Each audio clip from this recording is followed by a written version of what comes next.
ప్రజాస్వామిక తెలంగాణ రాష్ట్రం ఏర్పడిందని మంత్రి పొన్నం ప్రభాకర్ అన్నారు. ఆవిర్భావ దినోత్సవానికి సోనియా గాంధీని ఆహ్వానించినట్లుగా ఆయన తెలియజేశారు. ఈ వేడుకల్లో ప్రతి ఒక్కరూ భాగస్వామ్యం కావాల్సిందిగా ఆయన కోరారు. తెలంగాణ చిహ్నాన్ని అందరి కోరిక మేరకే రూపొందిస్తున్నామని చెప్పారు. రాజకీయాలకు అతీతంగా మాజీ ముఖ్యమంత్రి కేసీఆర్ని ఆహ్వానించినట్లుగా మంత్రి పొన్నం తెలియజేశారు. తెలంగాణ ఆవిర్భావ వేడుకలను పండుగగా జరుపుకోవాలని ఆయన కోరారు.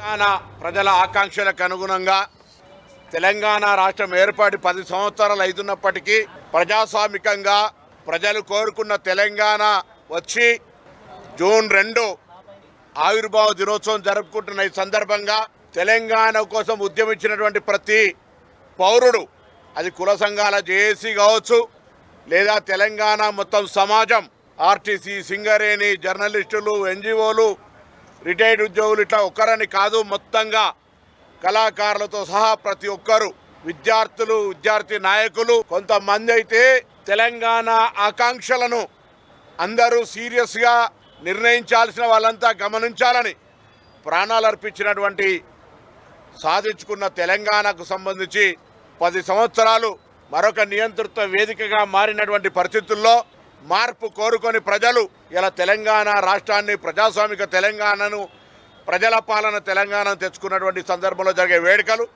ప్రతి తెలంగాణ బిడ్డ ఉత్సాహంగా జరుపుకోవాలి, అందరూ భాగస్వాములు కావాలని, తెలంగాణకు ఒక గీతం ఉండాలని, ఆనాడు ఉద్యమానికి స్ఫూర్తినిచ్చినటువంటి గీతాన్ని రాష్ట్ర గీతంగా నిర్ణయించుకొని రేపు ఆవిష్కరించుకుంటున్న సందర్భంలో, అమరవీరుల కుటుంబాలను సన్మానించుకుంటున్న సందర్భంలో, తెలంగాణ ఉద్యమ స్ఫూర్తిలో పోరాడినటువంటి వాళ్ళందరినీ కూడా జ్ఞాపకం చేసుకోవడంతో పాటుగా రాబోయే భవిష్యత్ తెలంగాణ ప్రజల ఆకాంక్షకు అనుగుణంగా ఏ విధంగా ఉండాలో ఒక ఆలోచన తీసుకుపోయే విధంగా మరి రేపటి ఈ యొక్క ఆవిష్కరణ దినోత్సవాలు జరుగుతూ ఉన్నాయి. రాజకీయంగా ఇది విమర్శలకు వేదిక కాదు. అన్ని రాజకీయ పార్టీలు ఈ యొక్క వేడుకలు జరుపుకోవాలి, అందరూ కూడా భాగస్వాములు కావాలి.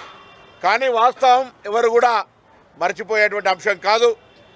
ఆనాడు తెలంగాణ పార్లమెంటు సభ్యులంగా సోనియా గాంధీ గారు ఒకవేళ తెలంగాణ ఇచ్చే విషయంలో ఒక్క అడుగు వెనకకేస్తే తెలంగాణ రాష్ట్ర ఏర్పాటు కాకపోతుండే అనే మాట మాత్రం ప్రతి తెలంగాణ పౌరుడు, ఏ రాజకీయ పార్టీ అయినా, ఏ వ్యక్తి అయినా, ఏ సమాజానికి సంబంధించిన సోనియా